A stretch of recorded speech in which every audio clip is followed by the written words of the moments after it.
Hello and welcome back to Coleslaw of My Consciousness. Today I've got another piece that's based on a writing prompt. This month's writing prompt was just old wives' tales, so we kind of got to do whatever we wanted with the old wives' tales. And this is where my story basically went.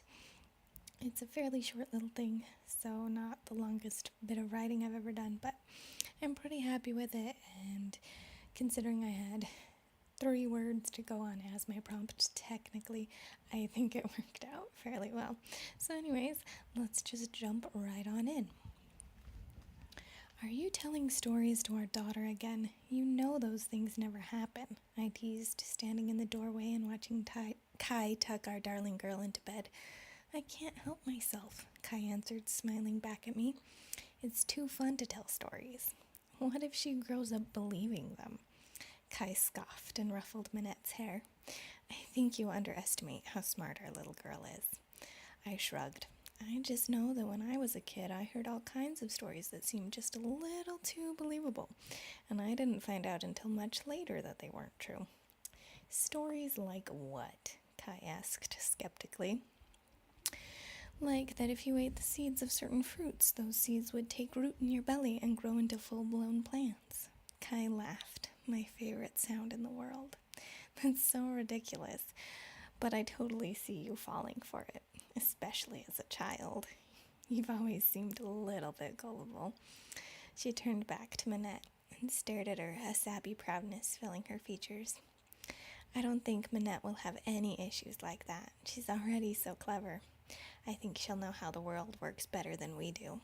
I hope so, I answered, watching our daughter sleep fondly.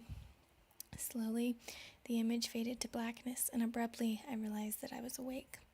I kept my eyes shut tight, wanting the dream to linger for as long as possible.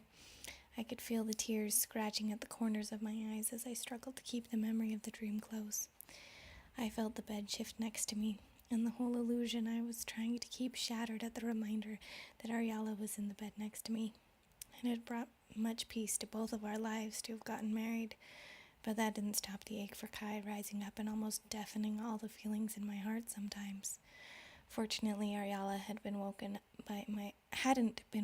by my upset over the dream, so I could keep squeezing my eyes shut and pretending that my wife hadn't died while the dream lingered for a bit longer in my mind.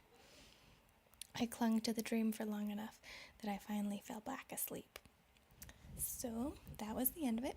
Again, like I said, a pretty short little piece.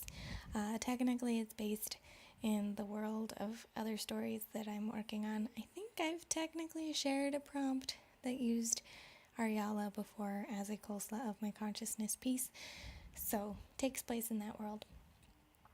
But yeah, just a little thing I had that went with the prompt Old Wives' Tales.